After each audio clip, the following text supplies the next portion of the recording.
TV stories. నాన్న సూర్య, ఇక్కడ మీ నాన్న సామ్రాజ్యం ఎంత పెద్దదో తెలుసా నీకు? కష్టపడి రూపాయి రూపాయి కూడబెట్టాను నీకోసం. నువ్వు లేని ఆస్తి నాకెందుకు నాన్న? అయినా గానీ నువ్వు కోలుకొని నీ సామ్రాజ్యాన్ని నువ్వు ఏలుతావు నాన్న, ఏలుతావు. ఇక నేను బ్రతకనని నాకు అర్థమవుతుంది. నాన్న సూర్య, వెళ్లే ముందు ఒకటి చెప్తాను, గుర్తుంచుకో. కూర్చొని తింటే కొండలైనా కరుగుతాయి. అలా ఎప్పుడూ చెయ్యకు. మంచిగా సంపాదించి ఆస్తిని రెండింతలు చెయ్యి. పొయ్యే ముందు ఆపు నాన్న నీ డ్రామాలు. చూసే ఆడియన్స్ నిజం అనుకుంటారు. ఏంటి నువ్వు నాకు ఇచ్చిన ఆస్తి? పల్లీలు అమ్మడానికి చిన్న గిన్నె, చిన్న వాన పడినా తడిసిపోయే బొక్కల గొడుగు. దీన్ని మళ్ళా నేను రెండింతలు చేయడం ఒకటి.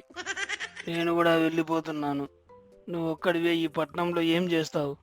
ఏదైనా ఒక మంచి స్థలం చూసుకొని వెళ్ళి అక్కడ స్థిరపడు. కాసేపటికి రామయ్య కన్ను మూస్తాడు. కార్యక్రమాలు అన్నీ అయిపోయిన తరువాత సూర్య ఒక పాత పెట్టెను చేత పట్టుకుని బయలుదేరుతాడు. నాన్న పోవడంతో ఒంటరివాడిని అయిపోయాను. నాకంటూ నా అన్న వాళ్ళు ఎవరూ లేరు. ఎక్కడికి వెళ్ళాలి? జీవితాన్ని ఎలా మొదలు పెట్టాలి? ఉదయం నుంచి నడిచి నడిచి అలసిపోయాను. ఇక నడవడం నా వల్ల కావట్లే. దగ్గరలో కనిపిస్తున్న ఊర్లోకి వెళ్ళి స్థిరపడిపోదాం. అలా అనుకుంటూ అలసిపోయిన సూర్య అడుగులో అడుగు వేసుకుంటూ ఆ గ్రామం వైపు వెళ్తూ ఉండగా, ఆ పెట్ట సైజు చూస్తుంటే పట్నం నుంచి జమీందారు కొడుకు గుప్త నీళ్ళతో వస్తున్నట్లు అనిపిస్తుంది. వీడితో పరిచయం పెంచుకుంటే ఇక నా లైఫ్ సెటిల్ అవ్వడంతో పాటు నా మామ కూడా నా మరదల్ని నాకే ఇచ్చి పెళ్లి చేస్తాడు. నమస్కారం బాస్, నా పేరు బుచ్చి. ఇదంతా మంది. ఈ ఊర్లో చిగురాకు కదలాలన్నా నన్ను అడగాల్సిందే. ఏంటి చిగురాకేనా, లేకపోతే దారిన పోయే కుక్కలు కూడా నిన్నడిగే మురుగుతాయా? ఇప్పుడు కుక్కల గురించి ఎందుకులే బాస్, ఇంతకీ ఎక్కడి నుంచి వస్తున్నారు? ఆ పెట్టెలో వజ్ర వైడూరాలు పట్టు పీతాంబరాలు ఉన్నాయా ఏంటి? ఈ పెట్టె సంగతి మరోసారి చర్చిద్దాం గాని, నాకు ఇల్లు నిర్మించుకోవడానికి ఒక మంచి స్థలం కావాలి మిత్రమా. మా ఇంటి పక్కనే బోల్డంత స్థలం ఉంది, రండి వెళ్దాం.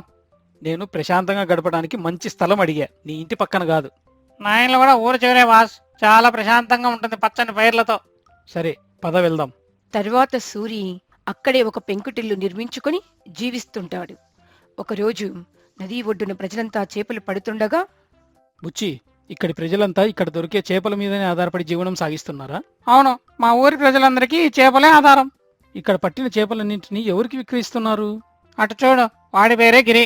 వాడొక్కడే ఇక్కడ వ్యాపారం చేసేది. ఈ ఊరి ప్రజల కష్టాన్ని మొత్తం దోచుకుంటున్నాడు. దోచుకోవడం అంటే? వ్యాపారంలో పోటీ లేకపోవడం వల్ల వాడు చెప్పిన రేటుకి అమ్మవలసి వస్తుంది. మా కష్టానికి దక్క ఫలితం దక్కడం లేదు. మరెవరు ఇక్కడ అన్యాయాన్ని ప్రశ్నించలేదా? చాలా మందే ప్రశ్నించారు, కానీ ప్రశ్నించే ఏ ఒక్కడు మిగలేదు ఈ భూమి మీద అని భారీ డైలాగ్ చెప్తాను అనుకున్నావా? వీళ్ళకంత సీన్ లేదు, ఎవరేం చెప్పినా గుడ్డిగా నమ్ముతారు. బుచ్చి, పద వాళ్ళ దగ్గరికి వెళ్దాం. నాకు ఈ ఊర్లో మంచి ఉపాధి దొరికేలా ఉంది. అయ్యా, మీరు రోజు మొత్తం కష్టపడి పట్టిన చేపలకు ఆ గిరి ఇస్తున్న డబ్బులు చాలా తక్కువ. అదేంటి, ఆ పట్నం వాసులు చికెన్ తినడం అలవాటు చేసుకుని చేపలు తినడం తగ్గించారట. ఇక మీకోసమే నేను కొంటున్నా అని చెప్పాడు ఆ గిరి. ఓ, అలా చెప్పాడా? సరే పెద్దాయన, నేను ఆ గిరి కంటే రెట్టింపు డబ్బులు ఇస్తాను. ఆ చేపలేవో నాకే అమ్మండి. ఎన్ని రోజులు ఆ గిరికి అమ్ముతున్నాము, కొత్తగా వచ్చిన నిన్నెలా నమ్మేది మేము? మీకు ఈ ఊరికి నేను కొత్త, బుచ్చి కాదుగా. నా ఈ వ్యాపారంలో తను కూడా భాగస్వామే. ఏంటి సూర్య, నన్ను నమ్మి నీ భాగస్వామిగా చేర్చుకున్నావా? అది కూడా ఇంత పెద్ద వ్యాపారంలో. అయినా నా దగ్గర డబ్బులు కూడా లేవు. పర్వాలేదు, డబ్బులు నేను చూసుకుంటాను. నువ్వు నా వెంటే ఉండు. నిజం చెప్పు, ఆ పెట్టెలో వజ్ర వైడూరాలు ఉన్నాయి కదా? వాటి గురించి తర్వాత మాట్లాడదాం. ముందు ఇక్కడికి వచ్చిన పని చూడు. సరే సరే. అవును, నేను సూర్య ఇద్దరం భాగస్వాములమే. ఒరే బుచ్చి, నువ్వు ఎందుకు పనికిరాని వాడు అనుకున్నాను. పర్లేదు, నీకు కూడా గొప్ప గొప్ప వాళ్ళతో స్నేహం ఉందిరా. ఇదిగోండి, అడ్వాన్స్గా మీకు కొంత డబ్బు ఇస్తాను. మీలో చేపలు అమ్మదలిచిన వాళ్ళు వచ్చి అడ్వాన్స్ తీసుకోండి. ఇక నుంచి ఏ రోజు డబ్బులు ఆ రోజే ఇస్తాను. సూర్య అలా చెప్పగా ఆ మత్స్యకారులంతా చిన్నగా ఒకరి తరువాత ఒకరు అందరూ ఆ చేపలను సూర్యకు అమ్మడం మొదలెడతారు. ఇదిగో సూర్య, ఇన్ని చేపలను పట్టణానికి ఎలా పంపిస్తాం? నువ్వు వీటిని పంపేలోపు ఇవి చెడిపోతాయి. రే బుచ్చి, నువ్వు భయపడకు. అందరూ ఎలా తరలిస్తారో మనము అలానే తరలిద్దాం. అంటే ఎలా తరలిస్తారు? ఏమీ లేదు, చాలా సింపుల్. ఐసును తయారు చేసి దానిలో ఈ చేపలను ఉంచితే అవి ఒక వారం రోజుల పాటు చెడిపోవు. ఈలోపు మనం వాటిని అమ్మడమూ అయిపోతుంది, కొన్నవాళ్ళు తినడమూ అయిపోతుంది. భలే భలే, ఆ దరిద్రుడు కూడా ఇలానే చేసేవాడా? అంతే కదా, అలా చేయడం తప్ప మరో దారి లేదు. సూర్య నిజాయితీ సమయస్ఫూర్తి వల్ల ఊరి మత్స్యకారులంతా చేపలను సూర్యకే అమ్మడం మొదలెడతారు. సూర్య ఆ చేపలను పట్నానికి ఎగుమతి చేస్తూ కొద్ది రోజుల్లోనే అతిపెద్ద ఫిష్ ఎక్స్పోర్టర్ గా ఎదుగుతాడు. ఇదంతా చూస్తున్న గిరి, రే రంగా, వాడు మన వాడు కాదు, మన ఊరి వాడు కాదు. ఎక్కడి నుంచి వచ్చాడ్రా వాడు? నా పాలిట యముడిలా దాపురించాడు. మీకు యముడైన ఊరి ప్రజలకు దేవుడైన. పక్కనే ఉన్న పట్నం నుంచి పెద్ద పెట్టె చేత పట్టుకుని వచ్చాడని ఊరి ప్రజలు అంటుంటే విన్నాను. ఈయన అలానే వదిలేస్తే కొద్ది రోజుల తర్వాత మనం తట్టాబుట్టా సర్దుకొని బయటికి వెళ్లాల్సిన పరిస్థితి వస్తుందిరా. మన వ్యాపారం సజావుగా సాగాలంటే ముందు వీడు ఇక్కడ ఉండకూడదు. వాడు ఎలా ఉండాలో ఎక్కడ ఉండాలో తర్వాత ఆలోచిద్దాం. ముందు అలా చూడండి. ఏమైందిరా? అంటూ కొంచెం దూరంలో తన మరదలు సూర్యతో మాట్లాడుతూ ఉండడం గమనిస్తాడు. ఈ వ్యాపారంలోనే కాదు, నీ జీవితంలో కూడా అడుగు పెట్టేలా ఉన్నాడు. కొంచెం చూసుకో. చూస్తున్నా. ఏదో ఒక రోజు వాడు ఈ ఊర్లో లేకుండా చేస్తా, లేదంటే నా పేరు మార్చుకుంటా. అయితే కొత్త పేరేదా కొంచెం ఆలోచన చేసుకో. ఏమండోయ్, ఊర్లో మత్స్యకారుల కష్టాలు తీర్చి అందరి ఇళ్లలో వెలుగులు నింపారంట, నిజమేనా? ఒక్క మీ బావింట్లో తప్ప అందరి ఇళ్లలో వెలుగులు నింపిన మాట నిజమే. మా బావ ఒక్కడు ఏం పాపం చేశాడు? మీ బావింట్లో వెలుగులు నింపడానికి నువ్వున్నావుగా, మళ్ళీ నేనెందుకు? వాడి ముఖానికి నేనా? మా ఇంటి పని మనిషి చాలు. ఎవరు మీ ఇంట్లో పనిచేసే లచ్చం మా వాళ్ళ ఇంట్లో వెలుగులు నింపేది? అయినా పర్మిషన్ లేకుండా ఇక్కడికి ఎందుకు వచ్చారు మీరు? రే బుచ్చే, ఇక్కడికి రావడానికి నీ బోడి పర్మిషన్ కావాలనా? అయినా సూర్య వచ్చినప్పటి నుంచి నీకు బిల్డప్ ఎక్కువైంది. ఏ బుజ్జి, కొంచెం మంచిగా మాట్లాడవే. ఉన్న పరువు నువ్వే తీసేస్తే ఇంకా మీ నాన్న నిన్ను నాకేమిస్తాడు? ఏంటి బుచ్చి, మీ బంధువా? ఇందాకేగా మా నాన్న పిల్లనివ్వలేదంటున్నాడు, మళ్ళీ బంధువా ఏంటి? నువ్వు రాకముందు రోజు నా వెనకాలే చెప్పులరిగేలా తిరిగేవాడు. వీళ్ళ గోల ఎప్పుడూ ఉండేదే కాని ఊర్లో మీ గురించి అందరూ గొప్పగా చెప్పుకుంటున్నారు. గిరిబావ ఇచ్చే అనా పైసల కంటే మీరిచ్చే మద్దతు ధరతో మత్స్యకారుల ఇల్లులు హాయిగా నడుస్తున్నాయి. ఇందులో నేను చేసింది ఏముంది? వాళ్ళ కష్టానికి ఫలితం దక్కుతుంది అంతే. నా వ్యాపారం కూడా వృద్ధిలోకి వస్తుంది.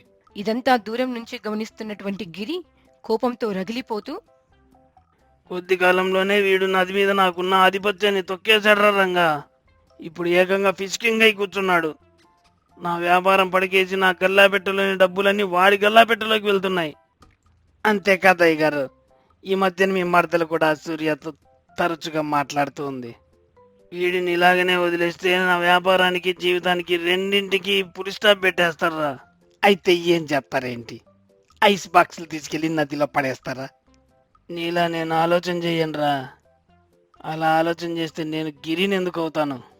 మరి ఏం చేస్తావేంటి చెప్పనురా. గిరిగాడంటే ఏందో చేసి చూపిస్తా. మీ ఇష్టం వచ్చినట్టు చేసుకోండి. వర్షం పడేలా ఉంది, నేను బయలుదేరుతున్నా. ఆ తరువాత చీకటి పడుతూ ఉండగా ఆకాశమంతా మబ్బులు నిండి ఉరుములతో కూడిన పెద్ద వర్షం పడుతూ ఉంటుంది. అందరూ ఇళ్లకు బయలుదేరగా గిరి ఒక్కడు అక్కడే ఉండిపోతాడు. ఎవరూ లేని సమయం చూసుకొని గిరి సూర్య షెడ్ లోపలికి వెళ్తాడు. ఆ షెడ్ పాతది కావడంతో కారుతూ ఉంటుంది. చిచ్చి, ఈ సూర్యగాడి షెడ్ ఏంటి ఇలా ఉంది? పీనాసి వెదవ, షెడ్ కూడా సరిగా వేసుకోలేదు. వీడికి ఇంత వ్యాపారమా? ఇదేదో పాత ఇనుప పెట్టెలా ఉందే, ఏముంది ఇందులో అని తెరచి చూడగా అందులో ఒక గిన్నె, పాత గొడుగు కనిపిస్తాయి. ఆ బొక్కల గొడుగు తీసుకొని వర్షానికి ఆపుగా పెట్టుకుంటాడు. చిచ్చి, ఏంట్రా ఈ గొడుగు కూడా కారుతుంది? వీడి దగ్గర అన్ని బొక్కలవే తప్ప ఏమీ లేవా? అలా అనుకుంటూ గిరి తను తెచ్చిన పసరును ఆ డబ్బాలలో ఉన్న చేపలలో కలుపుతూ ఉండగా వినికిడి వినిపిస్తుంది. గబగబా బయటికి పారిపోతూ ఆ గిన్నెను తొక్కి పడిపోగా బెనికిన కాలితో అలాగే వెళ్ళిపోతాడు. అయ్యా, మీకు ఈరోజు డబ్బులు సమయానికి ఇవ్వలేకపోతున్నాను, నన్ను క్షమించండి. రాత్రి ఏదో తప్పు జరిగింది, చేపలన్నీ చనిపోయాయి. మీ డబ్బులు మీకు త్వరలోనే తిరిగిస్తాను. అదేంటయ్యా ఇప్పుడు మీరు మాట మార్చున్నారు? మీరు ఇచ్చిన మాట ప్రకారం అదే రోజు డబ్బులు ఇవ్వాలి కదా. అయ్యా, నేను మాట మార్చడం లేదు. నిన్న రాత్రి ఎవరో పసురు కలిపారు, దానివల్ల చేపలన్నీ చనిపోయాయి. ఎవరో కలపడం లేదు, నువ్వే చేపలు ఎక్కువ రోజులు నిల్వ ఉండాలని చెప్పి పసురు కలుపుతున్నావని విన్నా. ఇదంతా ఇక్కడ తేలడు గాని పదండి పంచాయతీకి వెళ్దాం. ఏంట్రా గిరి, ఏమైంది? ఎందుకు ఈ పంచాయతీ పెట్టించావు? నేను పెట్టించేది ఏంది, మన మత్స్యకారులు రమ్మంటే వచ్చా. సరే, ఇంతకీ విషయం ఏంటో చెప్పండి. ఏమి లేదు, ఆ సూర్య ఊర్లో మన మత్స్యకారులను మోసం చేస్తున్నాడు. డబ్బులు ఎగ్గొట్టి పారిపోవాలనుకుంటున్నాడు. ఏంట్రా నీలో నువ్వే కొనుక్కుంటున్నావు? ఇంతకీ ఏమైంది? ఊర్లో కోళ్ళకు విరేచనాలా? విరేచనాలు కోడికి కాదు, నీ చోటి వల్ల ఊర్లో వాళ్ళకి వచ్చేలా ఉన్నాయి. సూర్య మత్స్యకారులకు డబ్బు ఎక్కొట్టి పారిపోవాలనుకుంటున్నాడంట. రే బుచ్చి, నాకేమన్నా చూడనుకుంటున్నావా? అంతా వినిపిస్తుంది. ఏంటి సూర్య, ఊరంతా నిన్ను మంచివాడంటుంటే ఈ చేపల కంపేంటి? అయ్యా, నేను ఊరి జనాలకి డబ్బులు ఎగ్గొట్టాలని అనుకోలేదు. ఎవరో చేపలలో పసురు కలిపి నాకు నష్టాన్ని కలిగించారు. ఆ కలిపింది ఎవరో కూడా నాకు బాగా తెలుసు. వాళ్ళంతటకు వాళ్ళే బయటికి వస్తే బాగుంటుంది. ఏంట్రా సూర్య, నన్ను చూసి మాట్లాడుతున్నావు? నిన్ను చూసే మాట్లాడతాను, ఎందుకంటే నువ్వే ఆ పని చేసింది కాబట్టి. సాక్ష్యం లేకుండా మాట్లాడకు సూర్య. నిన్న అర్ధరాత్రి వర్షంలో నీ షెడ్లోకి నేను వచ్చినట్లు ఏమైనా సాక్ష్యం ఉందా? గుడ్డిగా నిందలేస్తే పంచాయతీ ఒప్పుకోదు. ఏంట్రా గిరి, గుడ్డి అంటున్నావు? నాకు చెవుడు లేదు, గుడ్డి లేదు. ఈ చెవిటి వాళ్ళతో చచ్చిపోతున్నా. అయ్యా, నిన్న ఎవరు ఏమీ అనడం లేదు. ముందు ఏం మాట్లాడుతున్నారో వినండి. నువ్వు పసురు కలిపావు అన్నానే గాని నిన్న అర్ధరాత్రి వర్షంలో షెడ్లోకి వచ్చావని నేను చెప్పలేదే. అది అది నిన్న వర్షం పడిందిగా, అందుకే అలా అన్నా. మాట అయితే మార్చగలవు గాని దొరికిన సాక్ష్యాలను నువ్వు షెడ్లో చేసిన గందరగోళాన్ని మార్చలేవుగా. నేను నీ షెడ్లో గందరగోళం చేయడం ఏంటి? నేను నిన్న రాత్రి ఇంట్లోనే లేను. ఏంటే సిరి, ఏం మాట్లాడావు? అదేంటి, నిన్న సాయంత్రం వర్షం పడే ముందు వరకు మనం అక్కడే ఉన్నాంగా. రే రంగా, నువ్వు ముయ్. దాని తర్వాత నేను పక్కూరికి వెళ్ళా. అది సరే గాని నీ షర్టు చూసుకో. నా షెడ్డు పైకప్పు నుండి కారిన వర్షపు నీరు నీ షర్టు మీద పడి పైకప్పుకుండే బ్లూ కలర్ ఇంకింది. ఇప్పుడు దానికేం చెప్తావు? బ్లూ కలర్ నీ షెడ్డు పైకప్పుకే ఉందా? ఇంకెక్కడా లేదా? అలానే వర్షం కూడా నీ షెడ్డు మీద మాత్రమే కురిసిందా? ఇంకెక్కడా కురవలేదా? సరే, దాన్ని వదిలిపెట్టు. ఈ జేబు రుమాలు ఎవరిది? ఇదైతే మా అయ్యగారిదే. రే, నిన్ను ముయ్యమన్నానుగా. ఇంతకీ ఆ రుమాలు నాదే అనడానికి రుజువేంటి? ఈ ఊరి మొత్తం మీద జేబు రుమాలు వాడేది అతి కొద్ది మంది. వారిలో పేరు వేయించుకుని వాడేది నువ్వొక్కడివే. ఈ పేరు కూడా నీది కదా? పేరైతే మా అయ్యగారిదే, దాన్ని ఎవరు మార్చలేరుగా. అయినా అయ్యగారు దొరికిపోయామని అర్థమైందిగా, ఒప్పేసుకోవచ్చుగా. రే గిరి, నీ కడుపులో ఇంత విషం ఉందా? ఇన్ని రోజులు దోచుకున్నది సరిపోలేదని ఊరికి మేలు చేసే ఈ సూర్య మీద నిందలేస్తావా? చేసిన తప్పును ఒప్పుకొని నష్టపరిహారం కడతావా? సరే, లేదా నిన్ను ఊరి నుండి తరిమేస్తాం. అయ్యా, నేను దొరికిపోయానని అర్థమైంది. జరిగిన నష్టానికి నేను పరిహారం చెల్లిస్తాను. సూర్య, ఈ ఒక్కసారికి నన్ను క్షమించు. గిరి, జరిగిందేదో జరిగిపోయింది. నీ తప్పు నువ్వు తెలుసుకున్నావు, అంతే చాలు. మత్స్యకారుల కష్టానికి తగ్గ ఫలితాన్ని ఇచ్చి ఇకపై ఇద్దరం కలిసి ఈ వ్యాపారాన్ని దేశవ్యాప్తంగా విస్తరిద్దాం. మా కథ మీకు నచ్చిందనుకుంటున్నాము.